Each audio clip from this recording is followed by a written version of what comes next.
Poor woman married a disabled man for love, later shocked to discover he was a secret millionaire baron. My beautiful family, today's story is a true masterpiece of love, sacrifice, and destiny. Please don't skip even a single moment because the ending will touch your soul and leave you deeply satisfied. Watch with an open heart, like, and share your thoughts in the comments. I promise this story will stay with you. Hi, my most powerful, loyal, and great family, how are you? Welcome back to Mr. Peter's Stories. I will take only your precious 2 minutes, and I want to ask you something. Why you don't trust your Mr. Peter? In which story did a woman ever lose in the end? Never, my family. Because in my stories, the woman always rises, always wins, always shines with her powerful victory. Women are not weak. Women are stronger than men. History itself proves it. Look at Harriet Tubman, a black woman who escaped slavery and went back again and again to free others. Look at Sojourner Truth, who stood before the world and said, "Ain't I a woman?" shaking the ground beneath her feet. Look at Rosa Parks, who with one act of courage refused to move and started a movement that changed history. Look at Maya Angelou, who turned her pain into poetry that lifted generations. These are not just women, my family. These are warriors. That is why in my stories, no matter the tears, no matter the storms, the woman never loses. She always comes out stronger, more powerful, and more victorious, because the strength of a woman is the strength of the world. If your heart is true, write present. If your love is real, write I am with Mr. Peter. Let me see my family shining in unity. Some men enter your life like thunder, sudden, powerful, and impossible to ignore. The morning rush at Café Luna hit like a tidal wave at exactly 7:47 a.m., and Stephanie Catley was drowning in orders. Steam hissed from the espresso machine while the register's digital display flickered ominously, a sure sign it would crash before noon. Again. She tucked a rebellious curl behind her ear, her dark skin glistening with perspiration as she juggled 3 orders simultaneously, her movements precise despite the chaos. "Double-shot oat milk latte, no foam," she called out, sliding the cup across the worn wooden counter. The businessman didn't even look up from his phone as he grabbed it and rushed toward the door, leaving exact change but no tip. Story of her life. That's when he walked in. The morning crowd parted unconsciously around him, not because he demanded space, but because he moved with the careful grace of someone who had learned to navigate the world differently. The elegant silver-topped cane caught the light as he approached her counter, each step measured and purposeful. His clothes were simple, dark jeans, a charcoal sweater that had seen better days, but something about the way he carried himself suggested depths beneath the surface. Stephanie felt her breathing slow for the first time that morning. "Good morning," he said, and his voice was warm honey over gravel, tinged with an accent she couldn't quite place. British, maybe, but softened by years elsewhere. "Could I have a large coffee, black?" She studied his face as she reached for a cup. Strong jawline, cheekbones that could cut glass, but it was his eyes that stopped her cold, storm gray and haunted, as if they'd seen too much of the world's ugliness. There was something almost familiar about him, though she was certain they'd never met. Sure thing. She poured the coffee, inhaling the rich aroma that always reminded her of her grandmother's kitchen. "You're new to the neighborhood?" A smile ghosted across his lips, transforming his entire face. "In a way. I'm staying nearby for a while." He reached for his wallet, then paused, studying the overflowing tip jar beside the register. "Actually, would you mind if I paid for the gentleman behind me as well? He looks like he's having the kind of morning that could use some kindness." Stephanie glanced back to see an elderly man in paint-splattered clothes, counting coins with shaking hands, clearly trying to determine if he had enough for even a small coffee. "That's incredibly generous," she said, genuinely moved by the gesture. "Most people don't even notice when someone's struggling." "I've learned that noticing is usually the first step toward helping." He handed her a $20 bill. "Keep the change for others who might need it." The gesture was so quietly generous, so completely without fanfare, that Stephanie felt her heart do something strange in her chest. In 3 years of running this cafe, she'd encountered plenty of show-off philanthropy, people who made grand gestures to be seen and praised. But this was different. Genuine compassion offered without expectation of recognition. "I'm Matthew Gray, by the way," he said quietly as she processed the payment. "Stephanie Catley." She extended her hand, and when his fingers closed around hers, she felt a jolt of electricity that had nothing to do with the faulty wiring in the old building. His hands were strong but gentle, with calluses that spoke of more than a life of leisure. "And thank you for that kindness. People like Mr. Chen." She nodded toward the elderly man, now smiling with relief. "They make this neighborhood special." "So do people like you," Matthew said, his storm-gray eyes holding hers with an intensity that made her pulse race. "I can tell just by watching you work that you care about everyone who walks through that door." The words slipped out before she could stop them, bold and forward in a way that would have mortified her grandmother. But Matthew's smile widened, reaching his eyes for the first time.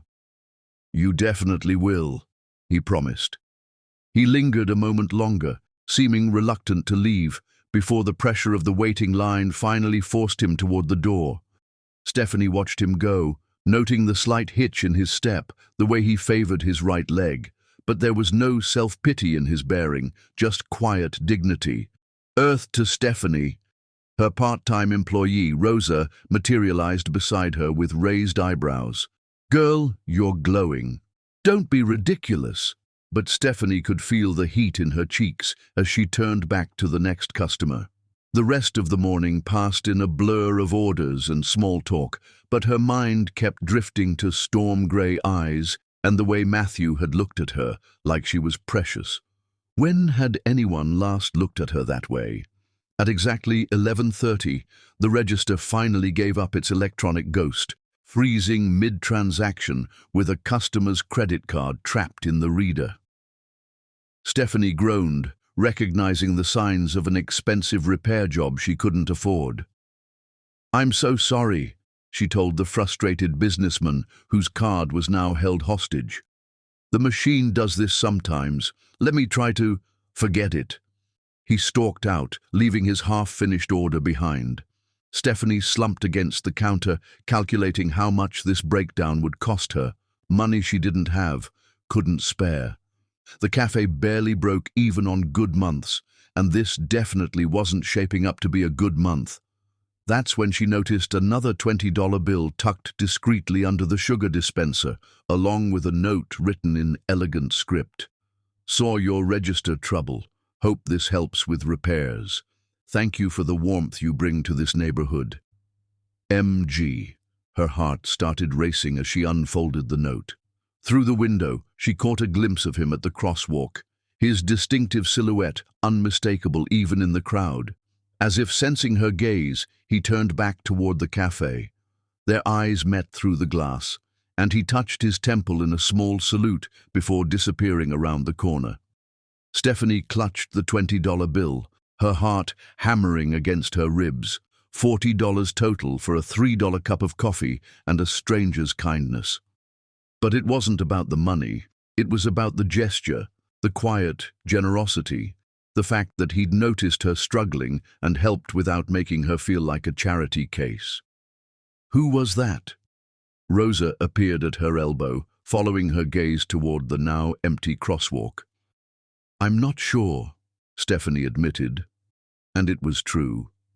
Matthew Gray was a mystery wrapped in worn denim and quiet dignity, but something told her he was going to matter a lot. She tucked the bill into her apron pocket, right next to her heart, and tried to ignore the voice in her head, whispering that men like Matthew Gray, Men who moved with that kind of unconscious elegance, who spoke with that refined accent, didn't usually end up in cafes like hers. There was a story there, layers beneath the surface that she found herself desperate to uncover. Outside, the first drops of an unexpected rain began to fall, and Stephanie found herself smiling as she wiped down the counter. Something told her this was just the beginning. Some storms, after all, brought exactly what you needed. Chapter 2. Secrets and Storms. The most dangerous lies are the ones we tell ourselves about the people we're falling for. 3 weeks later, Stephanie's heart still did that ridiculous flutter every time the brass bell above her door chimed at 8:15 a.m. sharp. Matthew Gray had become as regular as sunrise, appearing each morning with that same quiet smile and ordering the same large black coffee. But unlike the other regulars who barely acknowledged her existence, Matthew lingered. He asked about her day, remembered details she mentioned in passing, and somehow made her feel like the most fascinating person in the room. This morning was different, though. She could see it in the tension around his eyes, the way his fingers drummed against the counter as she prepared his coffee. "Rough night?" she asked, sliding the cup toward him. Matthew's laugh held no humor. "You could say that. I've been wrestling with some numbers that refuse to cooperate." He rubbed his temples, and Stephanie noticed the expensive-looking watch on his wrist, the first sign of real wealth she'd glimpsed beneath his carefully casual exterior. "What kind of numbers?" She leaned against the counter, genuinely curious. "I'm pretty good with math, if you need a fresh pair of eyes." Something flickered across his face, surprise maybe, or calculation. Financial projections mostly, nothing too exciting. He took a sip of his coffee, watching her over the rim. "What about you? How's business?" The question hit closer to home than he could know. Stephanie's stomach clenched as she thought about the stack of overdue notices hidden in her desk drawer, the loan payment she'd have to figure out by next Friday, the way she'd been rationing her own meals to keep the cafe stocked. "Could be better," she admitted, trying to keep her tone light. "The register repair set me back more than expected, and I'm behind on some payments." Matthew set down his cup with deliberate care. "What kind of payments?" "Business loan mostly. Equipment financing." She shrugged, embarrassed to be discussing her failures with this man who seemed to glide through life with such confidence. "Nothing I can't handle." But Matthew was studying her face with an intensity that made her feel transparent. "When do the payments need to be made?" "Friday." The word slipped out before she could stop it. "But really, I'll figure something out. I always do." Something shifted in Matthew's expression, a hardening around his eyes that reminded her he might not be as simple as he seemed. "What if I helped you look at the numbers? Sometimes a different perspective can reveal solutions that aren't immediately obvious." Stephanie blinked. "You'd do that?" "Of course." His voice was gentle now, the businesslike edge softening. "I'm quite good with financial planning, actually. It's what I do for work." The vague answer should have raised red flags, but Stephanie was too grateful and too desperate to question it. "That would be amazing. But I couldn't ask you to spend your evening." "You're not asking, I'm offering." Matthew reached across the counter and covered her hand with his, sending electricity shooting up her arm. "What time do you close?" 6, she managed, trying to ignore the way her pulse had kicked into overdrive at his touch. "Perfect. I'll bring dinner and we'll tackle those numbers together." As if summoned by their conversation, the lunch crowd began filtering in, breaking the intimate bubble around them. Matthew released her hand reluctantly, picking up his coffee. "Until tonight, then," he said, and the promise in his voice made her knees weak. The rest of the day crawled by with agonizing slowness. Stephanie found herself checking the clock every few minutes, her mind spinning with equal parts anticipation and anxiety. What was she doing? letting a virtual stranger examine her finances. But something about Matthew felt safe, trustworthy in a way that defied logic. By 5:45, she'd sent Rosa home early, cleaned every surface twice, and changed into the one decent blouse she kept in the back office for emergencies. She was adjusting the lighting when the bell chimed, and Matthew stepped through the door carrying bags from Antonio's, the upscale Italian place 3 blocks over. "I hope you like fettuccine Alfredo," he said, setting the bags on the counter. I took a guess. Stephanie's mouth watered at the rich aroma wafting from the containers. "I love it, but you didn't have to go to such expense." "It's my pleasure." Matthew was already moving toward her usual table by the window, and something about his easy confidence made her wonder if expensive dinners were nothing to him. "Shall we eat first, or would you prefer to dive straight into the numbers?" "Food first," she decided, suddenly ravenous. "I haven't eaten since breakfast." Matthew paused in unpacking the containers, a frown creasing his brow. "That's not healthy, Stephanie." The concern in his voice caught her off guard. When was the last time anyone had worried about her eating habits? "I get busy and forget," she said, settling into the chair across from him. "Occupational hazard of running your own place." "Still." Matthew served generous portions onto the plates he'd somehow procured, his movements practiced and elegant. "You need to take better care of yourself." The food was incredible, better than anything she could afford on her own, and Matthew proved to be excellent company.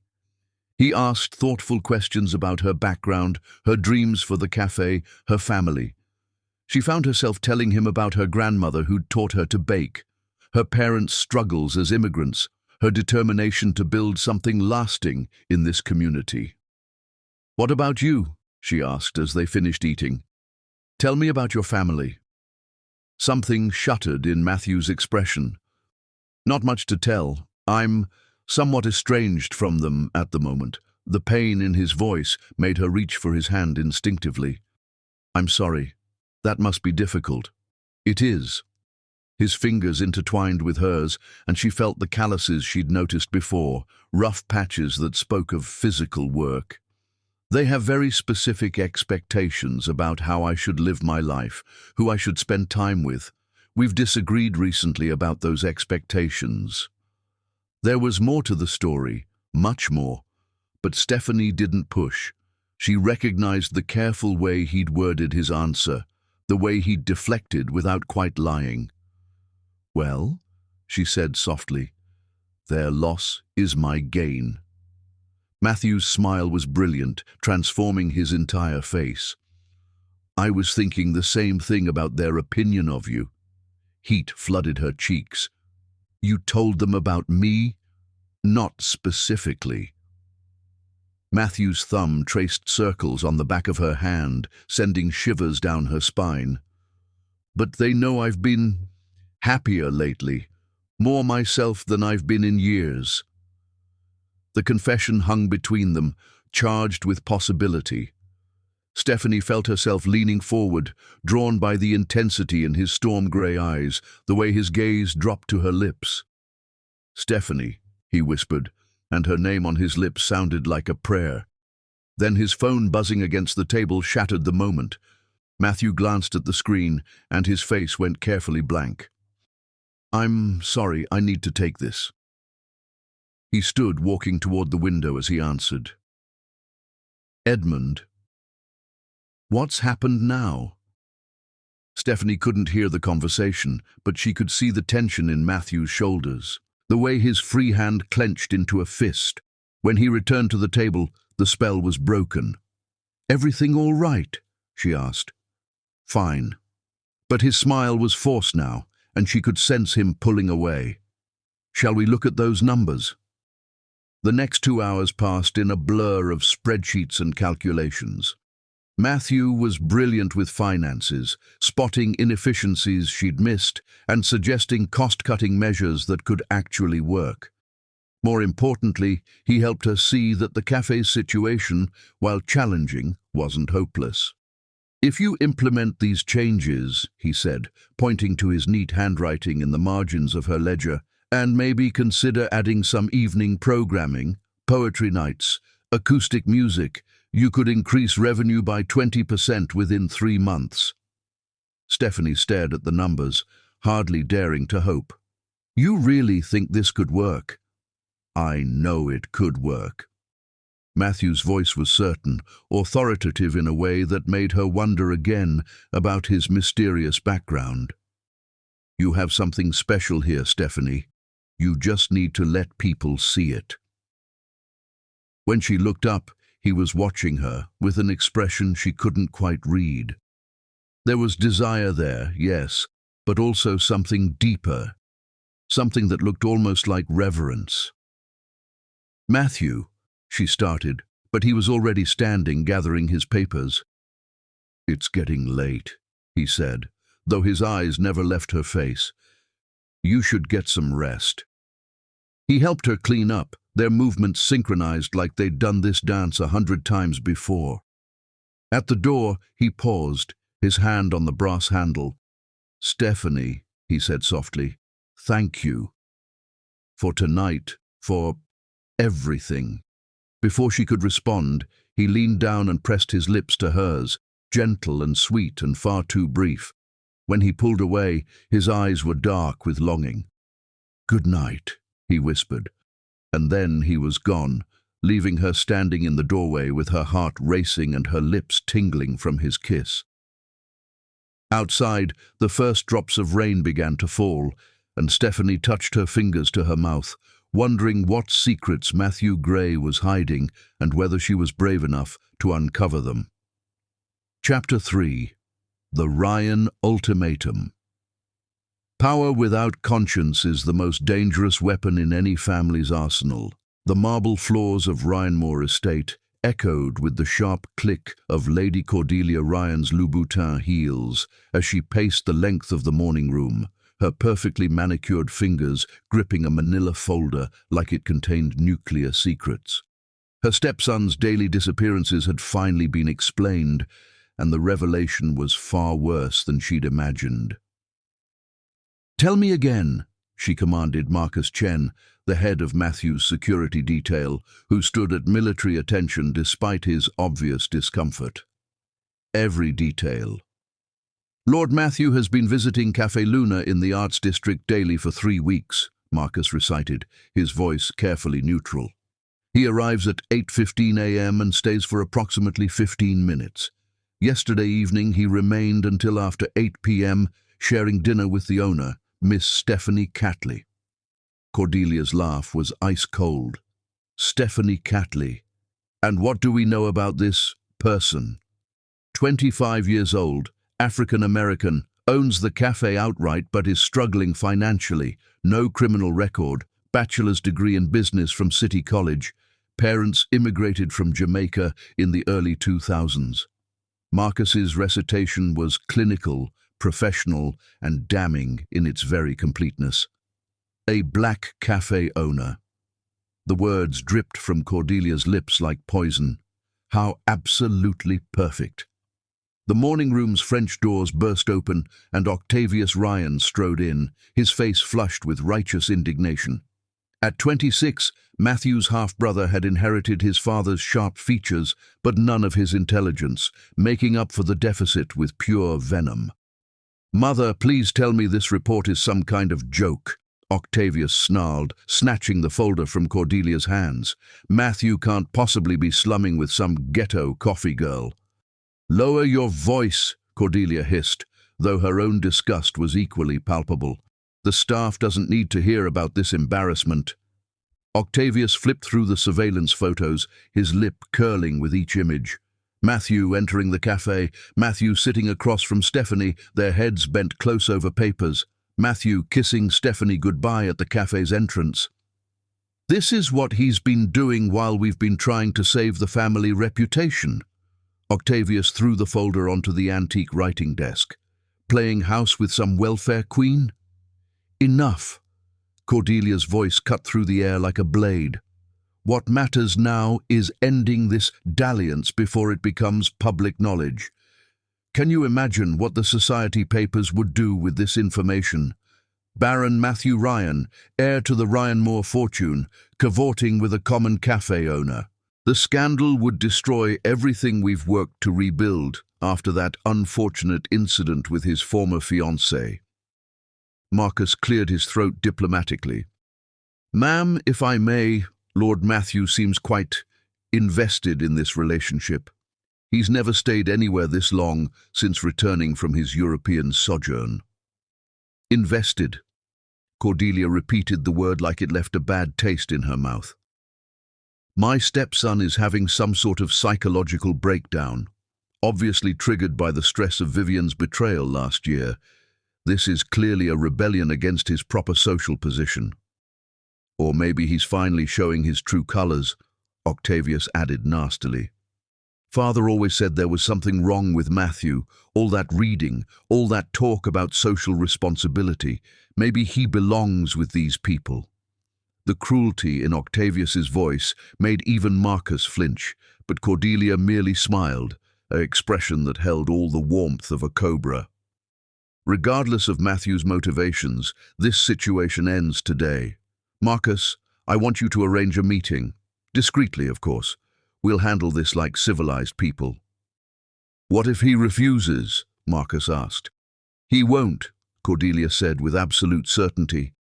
Because if he doesn't end this liaison voluntarily, I'll make sure Miss Catley's little cafe faces every code violation, health inspection, and tax audit the city can provide. I have friends in many departments, and they owe me favors.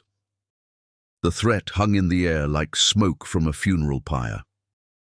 3 hours later, Matthew sat in the back seat of his Range Rover, watching the familiar streets blur past through tinted windows.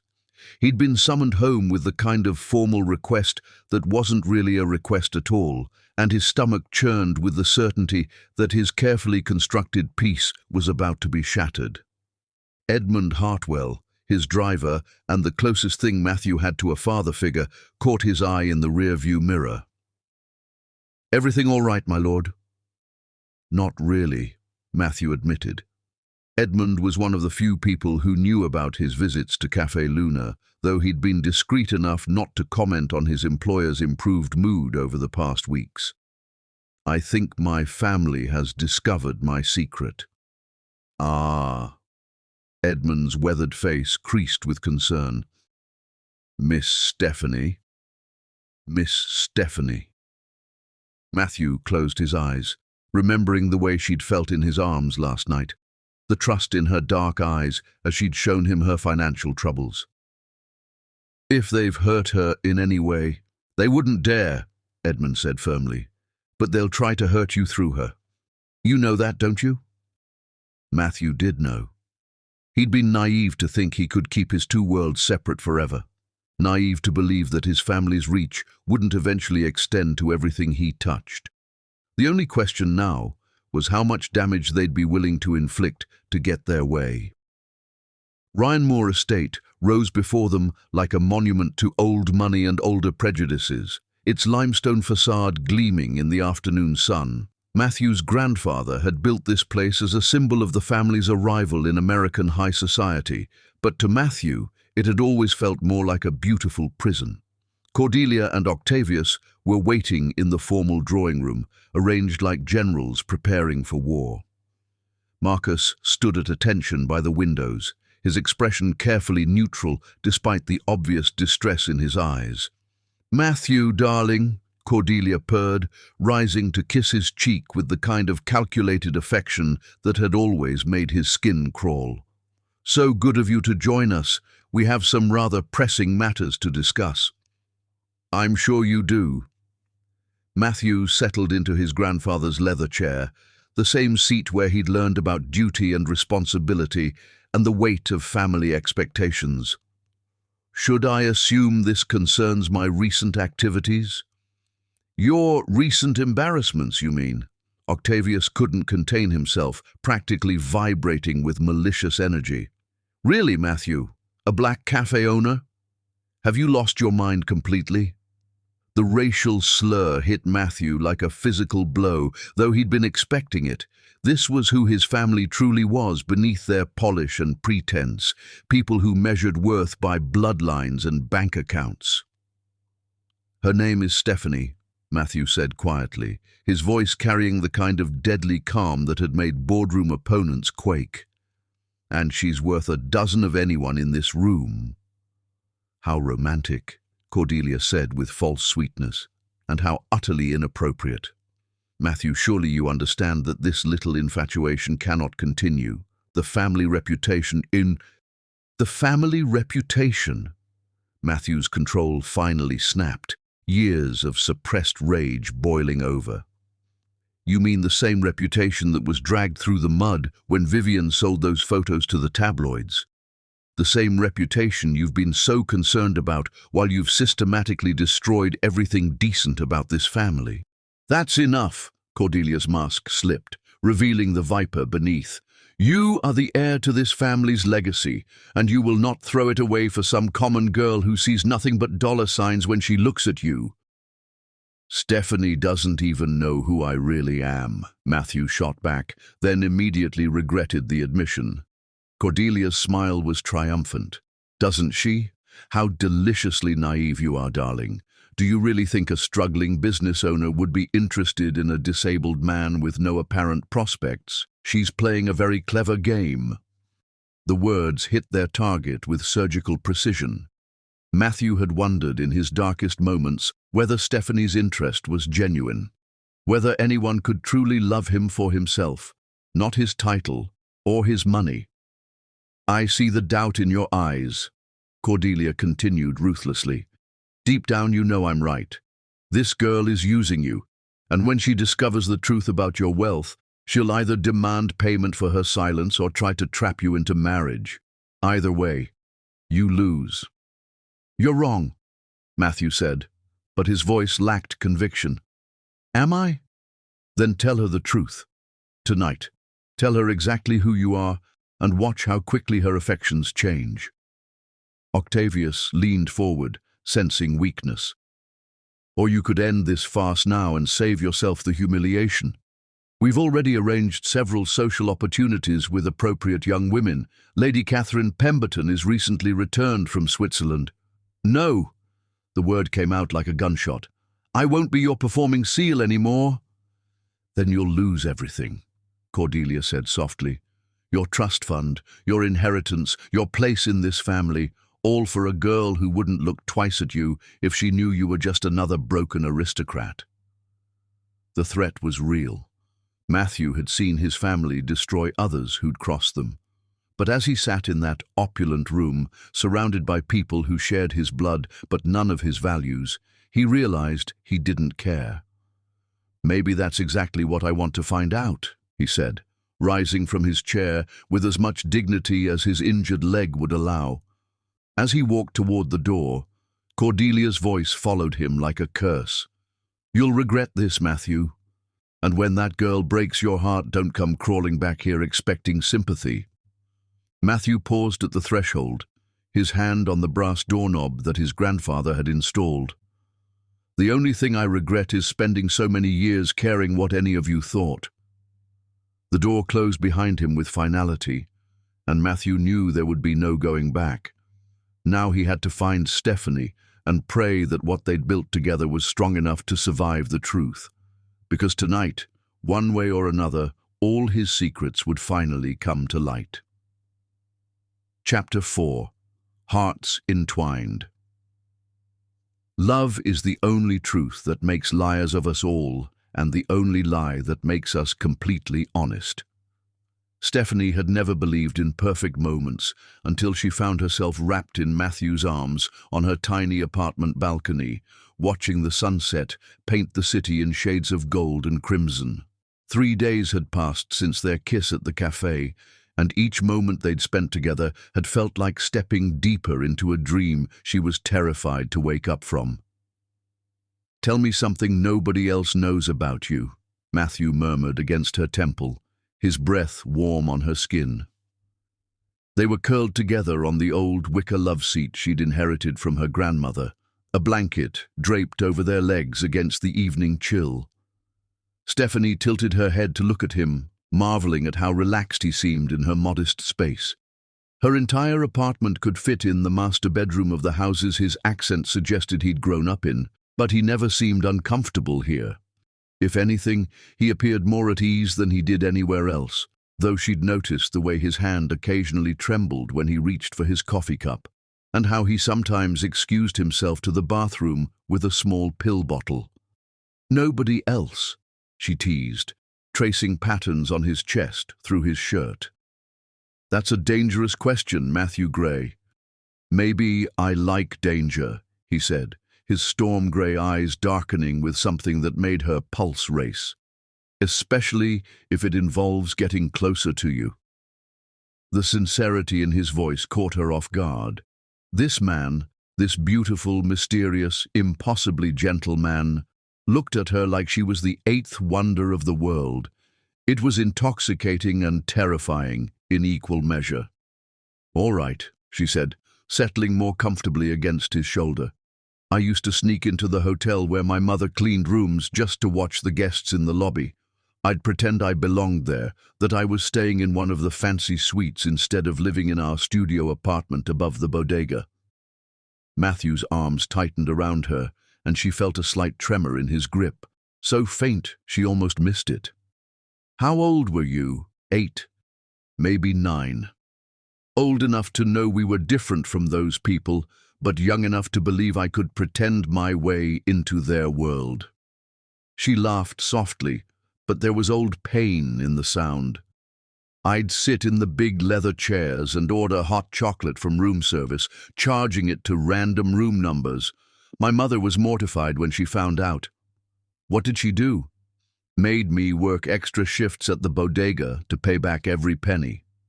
Stephanie smiled at the memory. "But she also sat me down and told me that I didn't need to pretend to be someone else to be worthy of beautiful things.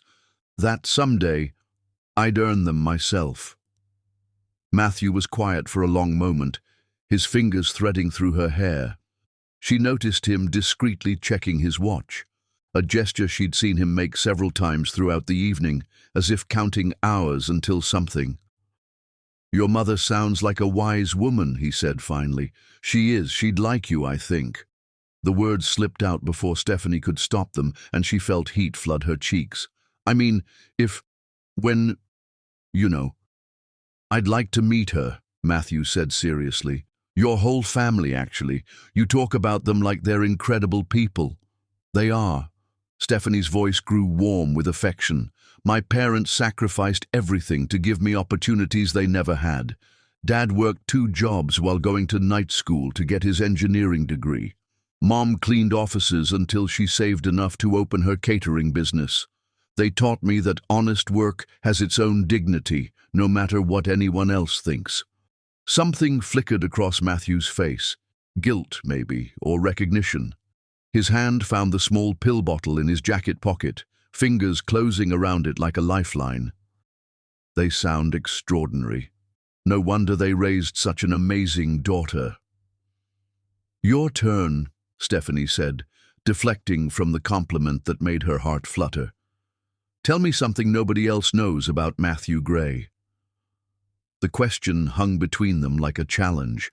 Matthew's expression grew complicated, as if he were weighing words on some internal scale she couldn't see. She watched him swallow hard and noticed the way his jaw clenched. A habit she was beginning to recognize appeared when he was fighting some internal battle. "I used to hide in the library at school," he said finally.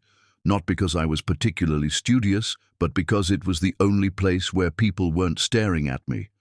After the accident that damaged my leg, everyone either looked at me with pity or avoided me entirely. But in the library, I could just be another person reading." Stephanie's heart ached for the lonely boy he must have been. "How old were you when it happened?" 12. Matthew's voice grew distant, and she saw him unconsciously touch the pill bottle again. "Car accident. My parents were arguing in the front seat about me, actually. Whether I should go to boarding school or stay home for tutoring. The truck ran a red light, and I spent 6 months in hospitals learning to walk again. Oh, Matthew. Stephanie sat up to face him fully, her hands cupping his face. I'm so sorry. The worst part wasn't the pain or the physical therapy, he continued, his eyes locked on hers. It was realizing that even my own family saw me as broken afterward. Something to be managed rather than loved. And the medications. He trailed off, looking away. The medications? Matthew was quiet for so long she thought he wouldn't answer. When he spoke, his voice was barely above a whisper. They started with legitimate pain management, surgery after surgery, months of recovery. But somewhere along the way, the pills became necessary for more than just physical pain. And my family, they used that dependency as another way to control me. The confession hung between them, raw and vulnerable. Stephanie felt something shift in her understanding of this man, the careful way he timed his bathroom breaks, the slight tremor in his hands, the shadows she sometimes glimpsed behind his eyes. Matthew, she said gently, are you still trying to stop? He said quickly. I've been reducing the dosage. It's why I moved out of the family estate, why I've been trying to live differently, but withdrawal is... He laughed bitterly. Let's just say it's not pretty. Is that why you seemed nervous about tonight? I was terrified you'd notice, that you'd see me as just another rich addict who can't get his life together. His laugh was shaky. The irony is that you make me want to be better. For the first time in years, I have a reason to fight this thing. The raw honesty in his confession broke something open in Stephanie's chest. This man who carried himself with such quiet dignity had been fighting demons she couldn't have imagined, battling not just his family's control, but his own body's betrayal. You're not broken, she said fiercely. You're one of the strongest people I've ever met. And if you're fighting this, then you're not fighting it alone anymore. Matthew's smile was brilliant and heartbreaking at the same time. You terrify me, he admitted, his thumb tracing her cheekbone with reverent gentleness. The way you make me feel, the things I want when I'm with you. I've never experienced anything like it. You make me want to be worthy of the way you look at me. Stephanie's breath caught as she saw the naked vulnerability in his eyes. This powerful, educated, sophisticated man was as lost in this as she was, and fighting harder battles than she'd ever imagined.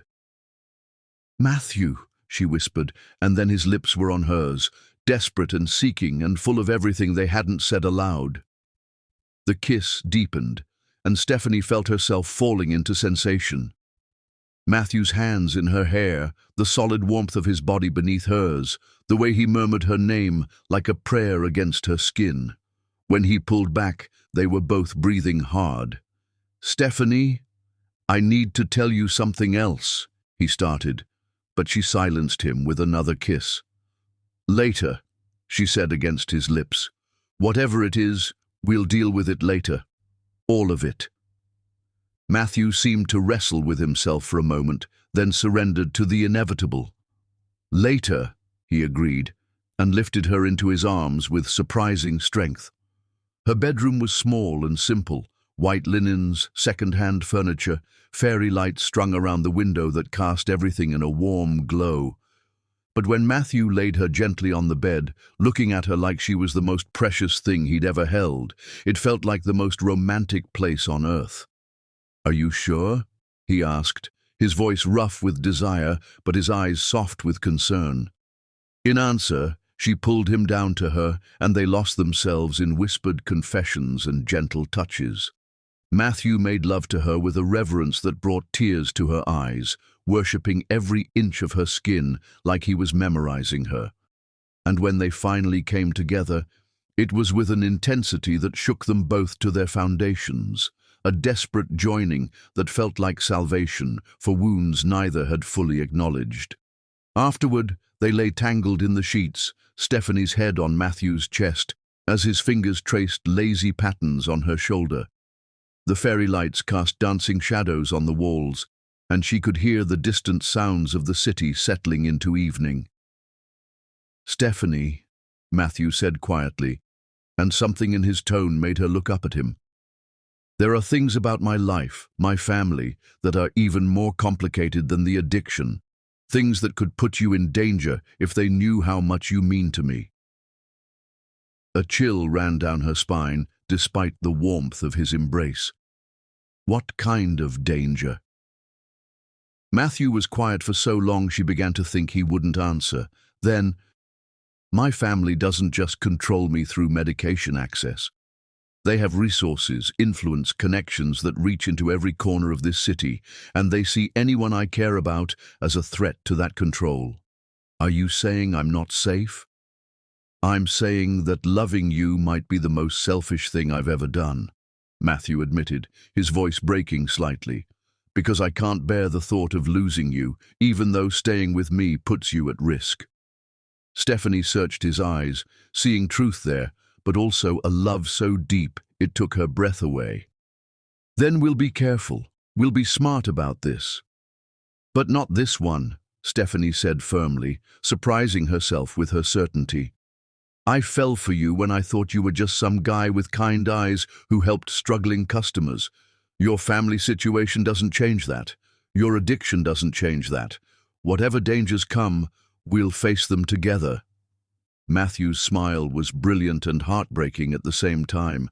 "I love you," he said suddenly, the words tumbling out like he couldn't hold them back. "I know it's too soon, and I know this is all complicated, but I love you, Stephanie Catley. You make me want to be the man I was before everything went wrong." "I love you too," she whispered, and kissed him with all the fierce tenderness in her heart.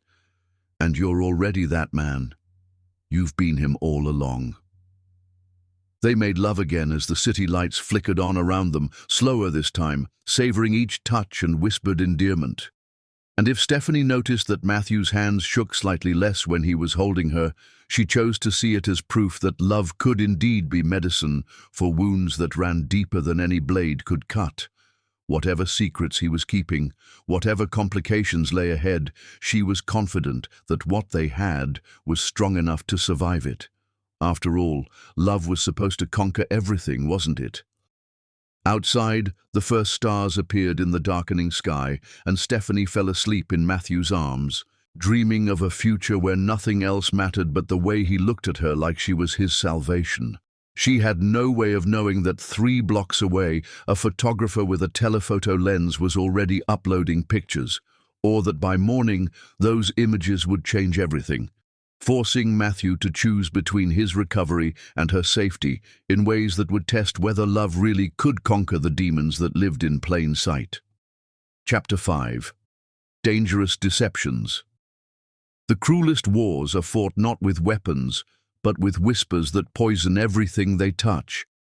The photographs arrived at Ryan Moore Estate at precisely 9 a.m., delivered by a discreet courier who disappeared as quickly as he'd come.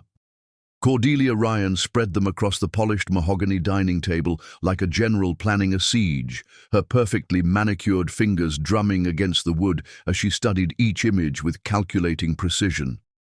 Matthew and Stephanie on her apartment balcony, silhouetted against the sunset. Matthew carrying Stephanie across the threshold of her bedroom, their shadows visible through sheer curtains, bodies intertwined in unmistakable intimacy. "Well," Cordelia murmured to herself, "this certainly escalates matters." The photographs were damning not just for their intimacy, but for what they revealed about Matthew's state of mind. In every image, he looked completely, utterly happy. An expression Cordelia hadn't seen on her stepson's face since before his father's death 5 years ago. That happiness, more than the scandal of his lover's race or class, convinced her that desperate measures were now required.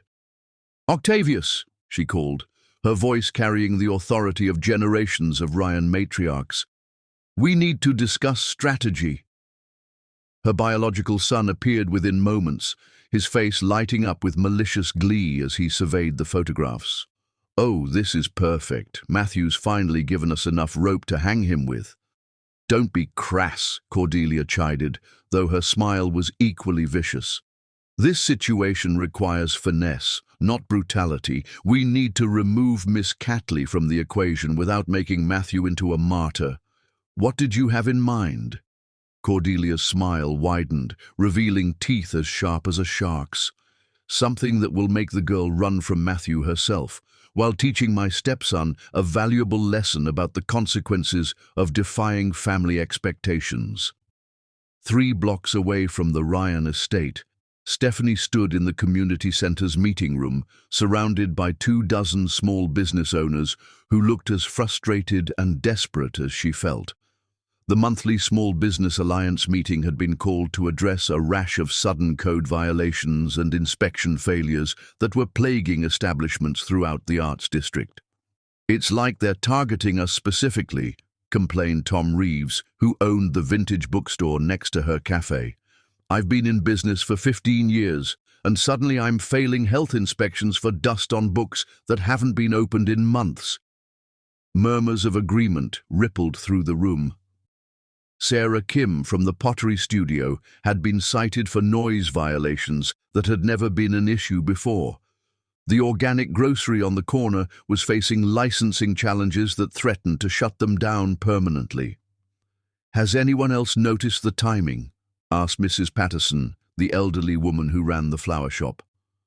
"All of these problems started about 2 weeks ago." Stephanie's stomach clenched with sudden understanding. 2 weeks ago was exactly when Matthew had confronted his family about their relationship. The timing couldn't be coincidental. "I think," she said slowly, her voice carrying across the room, "someone is trying to force us out of the neighborhood." "But who would have that kind of influence?" Tom asked. "And why?" Stephanie thought about Matthew's expensive watch, his educated accent, his easy familiarity with financial planning that most people paid professionals to handle. She thought about his vague answers about his family's wealth and his warnings about their cruelty. "I might know," she said quietly, "but I need to make some calls first." The meeting broke up with promises to compare notes and share resources, but Stephanie barely heard the closing remarks. Her mind was racing, connecting dots she'd been willfully blind to for weeks. By the time she returned to Café Luna, her hands were shaking as she unlocked the door. The familiar space that had always felt like a sanctuary now seemed vulnerable, exposed. How naive had she been to think that Matthew's mysterious family wouldn't eventually become her problem?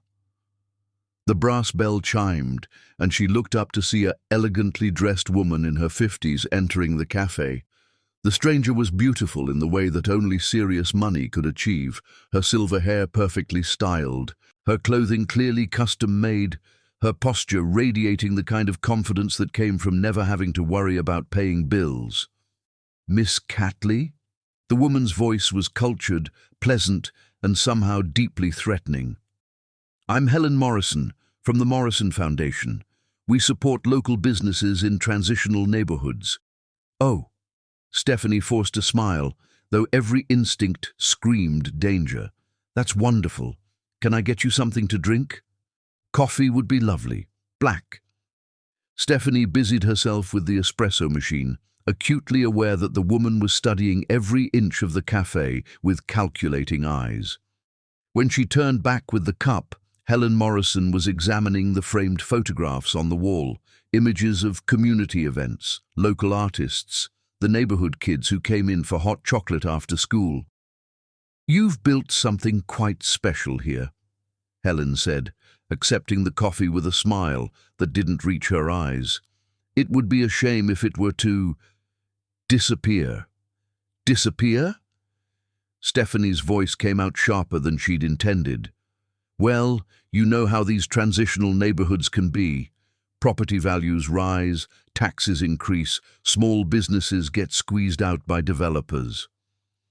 Helen sipped her coffee delicately. "The Morrison Foundation tries to help promising entrepreneurs navigate these challenges, but of course, we can only do so much." "I see." Stephanie crossed her arms over her chest, recognizing the threat hidden in the pleasant words. And what would the foundation require in return for this help? Helen's smile grew wider, more predatory. Oh, nothing too demanding. We simply like to ensure that the business owners we support are suitable ambassadors for the community, people of good character who won't embarrass themselves or their sponsors. The emphasis on suitable hit Stephanie like a slap. This wasn't really about business development. It was about her relationship with Matthew. Somehow this woman knew exactly who she was and why she mattered. I appreciate the offer, Stephanie said carefully, but I prefer to handle my business independently. How admirably naive. Helen set down her coffee cup with deliberate precision. Miss Catley, let me be more direct. There are certain influential families in this city who take a keen interest in protecting their investments in up-and-coming neighborhoods. When those families feel that their interests are threatened, they have ways of expressing their displeasure. Are you threatening me? The question came out steadier than Stephanie felt. I'm offering you a choice. Helen reached into her designer purse and withdrew a business card, placing it carefully on the counter between them. The Morrison Foundation can be a very valuable ally or a very problematic enemy. The decision is entirely yours. And what exactly would this alliance require? Helen's mask finally slipped, revealing cold calculation beneath the pleasant exterior. Distance yourself from certain individuals whose association might be detrimental to your business prospects. Focus on building relationships within your own community, with people who share your background and understand your challenges. The racist subtext was impossible to miss. Stephanie felt anger rising in her chest, hot and clean and powerful. You mean stop seeing Matthew? I mean make intelligent choices about your future. Helen stood, smoothing down her skirt with practiced elegance. You're a smart woman, Miss Catley. Surely you realize that some relationships come with costs that far exceed their benefits. Get out. Stephanie's voice was quiet but deadly. I beg your pardon? Get out of my cafe, now.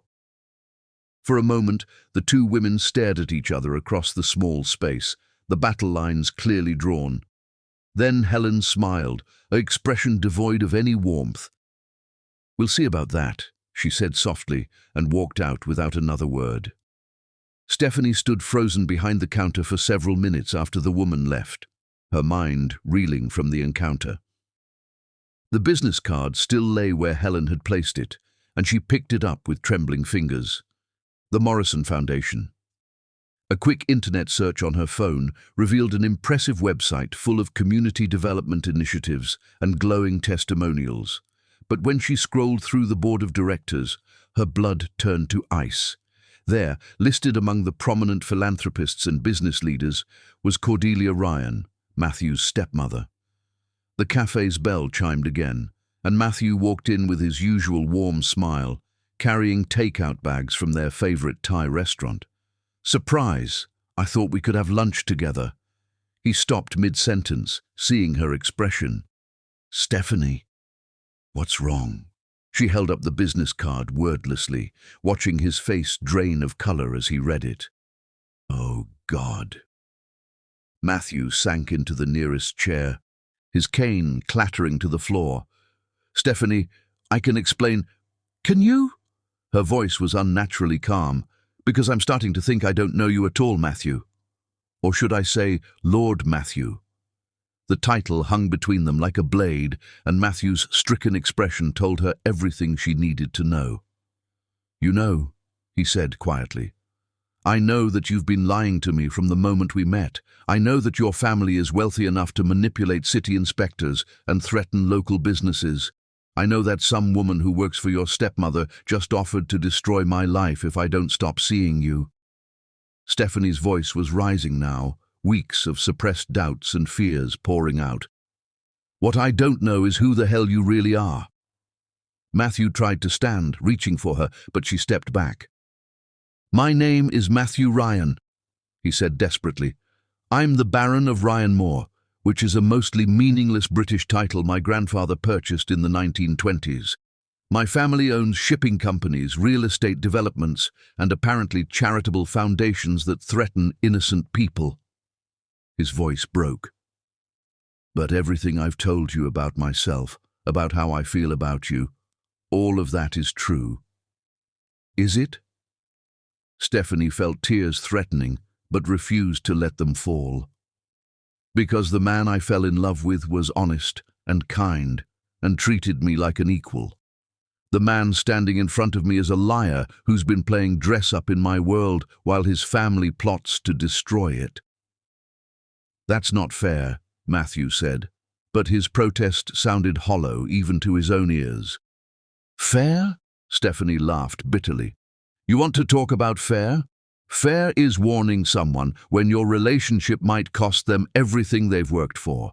Fair is being honest about who you are instead of letting them fall in love with a fantasy. Matthew's face crumpled, and for a moment he looked exactly like the broken 12-year-old boy he'd told her about. I was going to tell you. I tried to tell you last night. But you didn't. The words came out flat, final. You made love to me while knowing that your family was probably already planning to destroy my life. I would never let them hurt you, Matthew said fiercely. You already have. The simple statement hit him like a physical blow. Stephanie turned away, unable to look at the pain in his eyes without her resolve crumbling. I think you should go, she said quietly. And I think we need some time apart while I figure out what's real and what's been performance. Stephanie, please. Go, Matthew. Her voice was steady now, empty of everything except exhaustion. Just go. She didn't turn around to watch him leave, but she heard his footsteps, slower and heavier than usual, and the soft chime of the bell as the door closed behind him. Only then did she allow herself to cry. Chapter 6. Shattered Illusions.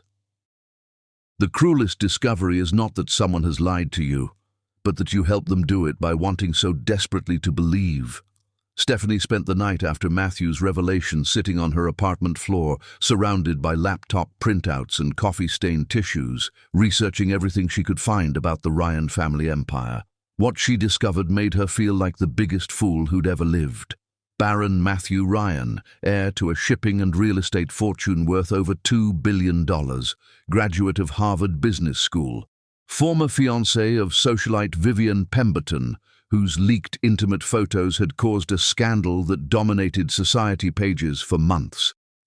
Current head of Ryan Industries Charitable Foundation and board member of a dozen prestigious organizations.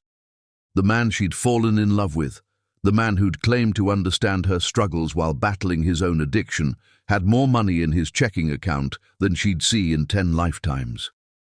You idiot, she whispered to her empty apartment, staring at a photograph of Matthew in a tuxedo at some gala, looking every inch the aristocrat he'd been born to be.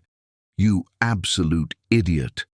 But even as she felt the betrayal cut deep, she couldn't forget the tremor in his hands when he'd confessed his dependency, the genuine shame in his voice when he'd talked about his family's control. The addiction was real. The pain was real. But so were the lies. Her phone buzzed with another text from Matthew. She'd stopped reading them hours ago, but the constant notifications were like needles under her skin. Finally, she turned the phone off entirely and tried to sleep. She failed spectacularly. The next morning arrived grey and drizzling, matching her mood perfectly. Stephanie dragged herself to Café Luna early, hoping that the familiar routine of opening would provide some comfort. The street seemed unusually quiet. No morning joggers, no dog walkers, none of the usual neighborhood bustle. She should have recognized it as a warning sign. The smell hit her first, something acrid and chemical that made her nose burn. Then she saw the smoke seeping from beneath the cafe's back door, and her blood turned to ice. "Fire!" she screamed, though the street was empty. Her hands shook as she fumbled for her keys. but the front door was already hot to the touch. Through the window, she could see flames licking at her counter, her equipment, everything she'd worked for, dissolving into smoke and ash.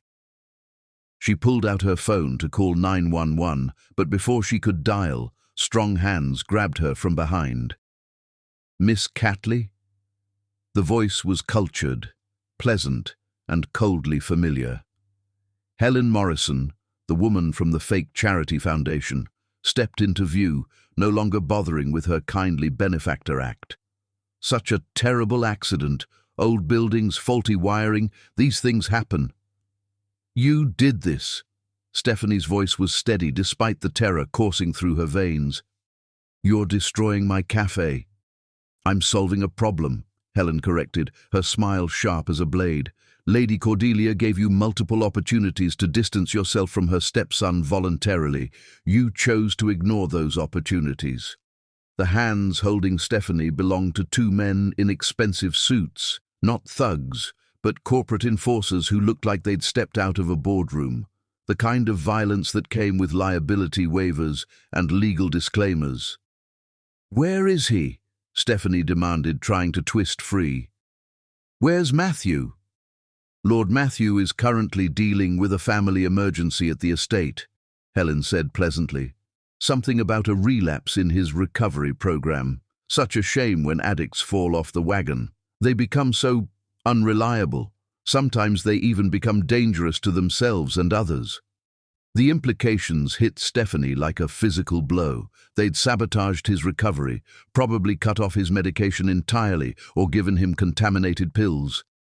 While she was dealing with this fire, Matthew was fighting withdrawal, or worse, completely alone. "You're monsters," she breathed. "We're pragmatists," Helen corrected, "and we're very good at making problems disappear permanently." One of the suited men leaned close to Stephanie's ear. "The fire's already been called in as an electrical accident.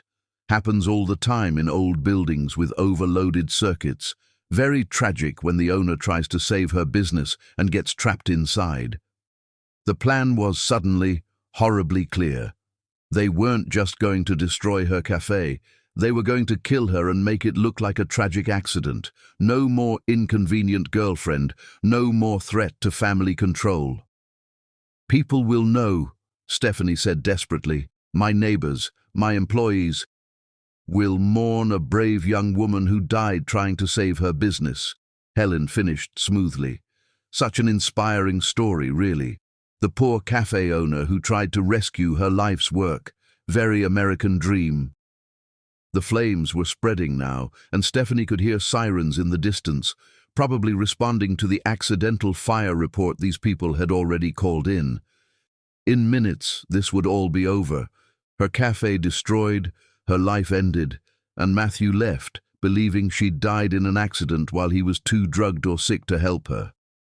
"Please," she whispered, hating herself for begging but desperate to live. "I'll leave. I'll disappear. You'll never see me again."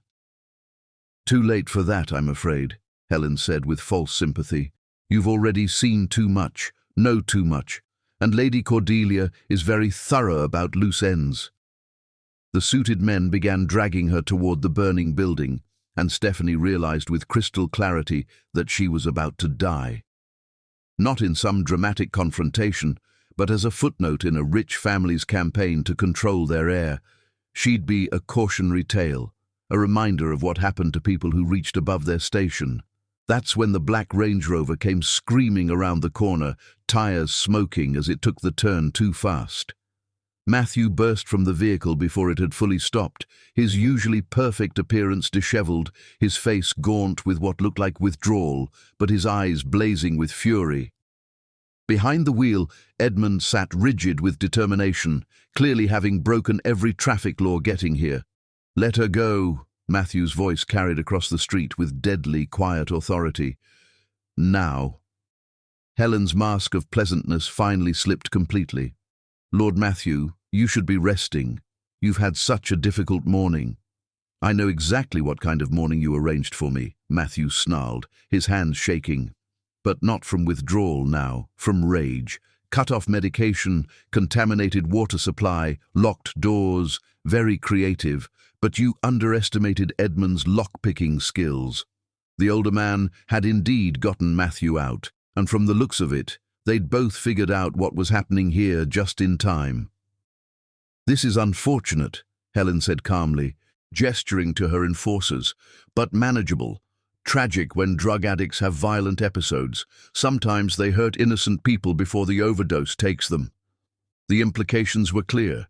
They'd kill Matthew too and blame it on his addiction. Two problems eliminated with one manufactured crisis. But Matthew was already moving, his cane forgotten as he grabbed a piece of construction debris and swung it at the first enforcer's head. Years of physical therapy had left him stronger than he looked, and his desperation gave him speed. The man went down hard. The second enforcer pulled a gun, but Edmund was already there, moving with surprising agility for a man his age. The weapon went spinning across the pavement as the two men wrestled. Helen reached into her purse, probably for another gun, but Stephanie broke free from her shock and tackled the older woman, both of them hitting the ground hard. "Stephanie!" Matthew was beside her instantly, pulling her away from Helen. "Are you hurt?" "The fire," she gasped. "They set fire to my cafe." Matthew's face went murderous as he turned toward Helen, who was struggling to her feet with blood streaming from her nose. "You tried to kill her," he said, his voice deadly quiet. "You burned down her business and tried to murder the woman I love." "Your family's business," Helen corrected, wiping blood from her lip. "This was all authorized by Lady Cordelia. I'm simply following orders." "Then my stepmother just declared war," Matthew said quietly. "And she's going to lose." The sirens were getting closer now. Real fire trucks, real police, drawn by the very public disturbance Helen's people had never anticipated. In minutes, this quiet street would be crawling with witnesses and authorities. Helen seemed to realize her situation had become untenable. She signaled to her remaining conscious enforcer, and they began backing toward a waiting sedan. "This isn't over," she called out. "Lord Matthew, you have no idea what your family is capable of when truly motivated." "Neither do you," Matthew replied grimly, pulling Stephanie closer. "But you're about to find out." As Helen and her people disappeared into the morning traffic, Stephanie looked at her cafe, her life's work, going up in flames. Everything she'd built, everything she'd worked for, reduced to smoke and ash because she'd fallen in love with the wrong man. "I'm so sorry," Matthew whispered against her hair. "This is all my fault. They did this because of me." "No," Stephanie said firmly, surprising herself with her certainty. "They did this because they're evil. There's a difference." But even as she said it, she knew everything had changed. This wasn't about class differences or family disapproval anymore. Someone had just tried to kill her to control Matthew's inheritance. The stakes had moved beyond money, beyond social status, into life and death. And looking at Matthew's face as he watched her cafe burn, seeing the guilt and rage and determination there, she realized he was planning something that would put them both in even greater danger. The war with the Ryan family had just begun in earnest, and Stephanie was no longer sure love would be enough to keep either of them alive to see how it ended. Chapter 7. The Proposal Trap. Hell is not a place of fire and brimstone. It's watching the person you love suffer because of who you are. Matthew stood at the floor-to-ceiling windows of his penthouse apartment, watching the media circus surrounding Café Luna through high-powered binoculars, his heart breaking with each photograph the paparazzi snapped. From his vantage point 30 floors above the chaos, Stephanie's small sanctuary looked like a crime scene, surrounded by vultures feeding on the destruction of her privacy. He'd been calling her for 3 days straight. Every call went to voicemail. Every text went unanswered. He'd even tried showing up at her apartment, only to find it surrounded by the same reporters who'd turned her cafe into a spectacle. The doorman, bribed or threatened by someone, undoubtedly his family, refused to let him enter the building.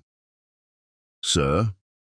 Edmund appeared behind him, carrying a silver tray with Matthew's untouched breakfast. "You need to eat something."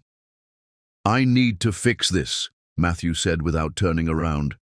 He adjusted the binoculars, trying to catch a glimpse of Stephanie through the cafe's windows. "She won't even talk to me, Edmund. How can I fix this if she won't let me explain?" "Perhaps," Edmund said carefully. "The young lady needs time to process what's happened. Having one's private life splashed across tabloids would be traumatic for anyone, especially someone unaccustomed to that level of scrutiny." Matthew lowered the binoculars, his reflection ghost-like in the window glass. 3 days without sleep had left him haggard, his usually perfect appearance disheveled. "It's my fault. All of it.